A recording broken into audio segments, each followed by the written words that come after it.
Владата одлучи јавните државни претпријатија да му помогнат на Делчево, известија владините служби. Целта е јавните државни претпријатија, пред се јавното претпријатие за државни патишта на Република Северна Македонија и јавното претпријатие за одржување на магистралните и регионалните патишта, да се вклучат со помош на општините во мерките и активностите за санација на последиците од поплавите. Стои во одлуката на владата.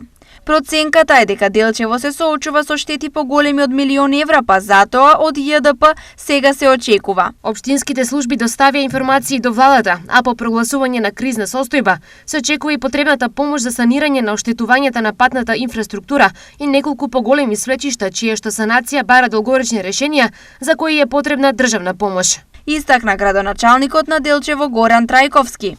Од Македонија пат, едно од предпријатијата кое ќе работи, велат дека веќе се прави план за активности и со работа ќе започнат веднаш откако службено ќе ја добијат владината одлука. Да чекаме одлуката и заклучоците од влада кои се точно. Треба и некоја дополнителна одлука на таа да донеси Министерството за транспорт и врски, во која ќе бидат опфатени точно работите што ќе треба да ги изведеме и објектите на кои треба да интервенираме.